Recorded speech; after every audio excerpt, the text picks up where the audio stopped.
Hey, hello everyone. Myself Deepika. Welcome back to my channel Deepika Science Study Point. So today we will discuss about the meat, poultry and fish technology MCQ based question that is very important according to ICAR JRF and ASRB NET exam. So let's start our topic.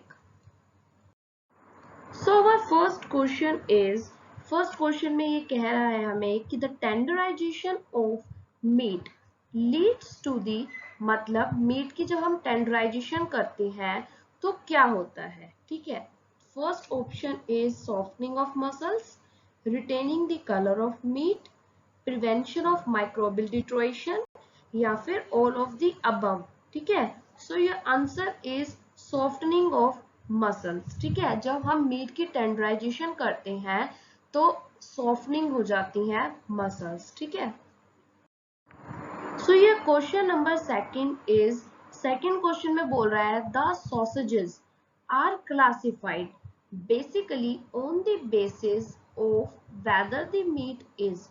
ठीक है, ये option is cured, cooked, smoked या फिर all of the above. So ये answer is all of the above. Okay, जो sausages होते हैं उनको हम क्लासिफाई करते हैं on the basis of all this. ठीक है, सो ये क्वेश्चन नंबर थर्ड में ये क्या बोल रहा है कि the fish proteins are more digestible than meat proteins because fish proteins जो होती हैं वो ज्यादा डाइजेस्टेबल होती है as comparison to meat proteins because your option is the amount of connective tissue present is more, the amount of connective tissue present is less, the amount of muscle fiber is less या फिर the amount of muscle fiber present is more. So your answer is the amount of connective tissue present is less. That's why fish proteins are more digestible than meat proteins. So your question number fourth is pelagic fish are found in option is only in fresh water, surface water layer of sea, middle water layer of sea या फिर bottom water layer of sea. So generally जो pelagic fish होती हैं वो middle water layer of sea में पाई जाती हैं। ओके, सो ये question number fifth is fat of fish are more prone to oxidation because of, जो फैट होता है फिश का वो ज्यादा ऑक्सीडेशन होने के चांसेस होते हैं बिकॉज ऑफ मोर सैचुरेशन की वजह से। ठीक है, या फिर लेस सैचुरेशन की वजह से, higher amount of lipoxidase enzyme की वजह से या फिर oxidation has nothing to do with saturation. So your answer is due to less saturation fat of fish are more prone to oxidation. So your question number 6 is method of fish मतलब कौन सा method use किया जाता है fish liver oil extraction के लिए generally followed in small cottage industries में। ठीक है, सो ये option is method of auto fermentation, method of boiling, method of chemical digestion या फिर method of steaming. So your answer is method of boiling. ठीक है, जो मेथड होता है बॉइलिंग का उसको यूज करके फिश लीवर ऑयल को एक्सट्रैक्ट किया जाता है। ठीक है, सो ये question number 7 is agent used for glazing of fish generally कौन सा एजेंट है जो फिश की ग्लेजिंग में यूज किया जाता है। ठीक है, so your option is edible wax, layer of ice, sodium salts या फिर none of the above. So your answer is layer of ice can be used as an agent for glazing of fish. So your question number 8 is meat juiciness is dependent on generally जो meat की juiciness होती है ये किस पे depend होती है। ठीक है, amount of fat in meat, amount of fat and water, and water holding capacity of meat, connective tissue या फिर protein present in connective tissue. So your answer is amount of fat and water holding capacity of meat. ठीक है, तो meet की juiciness जो होती है वो amount of fat and water holding capacity of meet पे डिपेंड करती है।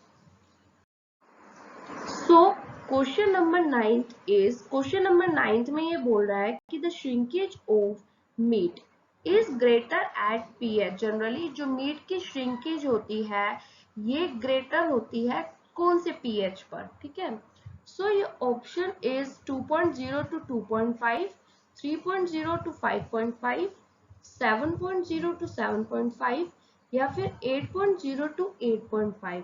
So your answer is 3.0 and 5.5 at that pH जो मीट की श्रिंकेज होती है वो ग्रेटर होती है। ठीक है, सो ये क्वेश्चन नंबर 10 में ये क्या बोल रहा है कि the thin surface layer of proteinaceous material act as protective layer in egg. ठीक है, so your option is cuticle, ठीक है, कैलेजा, विटिलाइन मेम्ब्रेन या फिर shell membrane. So your answer is cuticle. ठीक है, जो क्यूटिकल होता है ये थिन सरफेस लेयर होती है जो कि प्रोटीनस मटेरियल से बनी हुई होती है जो एज एन प्रोटेक्टिव वर्क करती है। ठीक है, so your question number 11 is the only two gases that are added to the atmosphere around eggs to improve their keeping quality are। Generally ऐसी कौन सी दो गैसेस हैं जिनको ऐड किया जाता है अराउंड एग्स उसकी कीपिंग क्वालिटी को इम्प्रूव करने के लिए। ठीक है, सो ये option is carbon dioxide and oxygen, carbon dioxide and ozone, carbon dioxide and xenon या फिर carbon dioxide and krypton.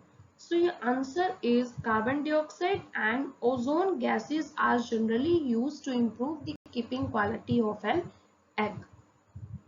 So your question number 12 में ये बोल रहा है जो वाटर कंटेंट होता है एग वाइट का is less than egg yolk, more than egg yolk या फिर same as the egg yolk या फिर none of the above. Generally जो वाटर कंटेंट होता है एग वाइट के अंदर वो एग योक से ज्यादा होता है, तो हम लिखेंगे more than egg yolk. Okay, so your question number 13 is the proteolytic enzyme used in tenderization of meat are. कौन सा प्रोटियोलाइटिक एंजाइम है जिसको यूज किया जाता है as a tenderization of meat. So your option is papain, bromelain, ficin या फिर all of the above. So ये answer is all of the above. ठीक है, ये सारे के सारे ही एंजाइम्स को यूज किया जाता है मीट को टेंडराइजेशन करने के लिए। ठीक है,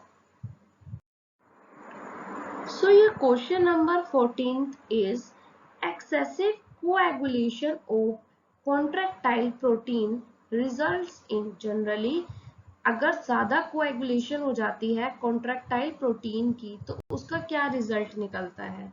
so your option is tenderization of meat, increases toughness of meat, coagulation of contractile is not related to meat texture या फिर none of the above. So your answer is increases toughness of meat. ठीक है, generally meat की toughness को increase करने के लिए। Okay, so your question number 15 is the main function of binders used in sausages is। जो main function होता है बाइंडर्स का सॉसेजेस के अंदर वो क्या होता है। ठीक है, योर ऑप्शन इज, ठीक है, इसका पहला ऑप्शन है to bind the meat fiber in sausage together, absorb the meat juice and prevent shrinkage या फिर both A and B और D है none of the above। So your answer is both A and B। ठीक है, जो binder का जो function होता है सॉसेजेस के अंदर वो एज अ बोथ वर्क करता है। ठीक है, मीट फाइबर्स को बाइंड करके रखता है सॉसेजेस के अंदर और मीट जूस को ऑब्जॉर्ब करके रखता है ताकि श्रिंकेज से बचा सके। ठीक है, so hope you like my video. If you like my videos, don't forget to subscribe my channel and press the bell icon. Thank you very much.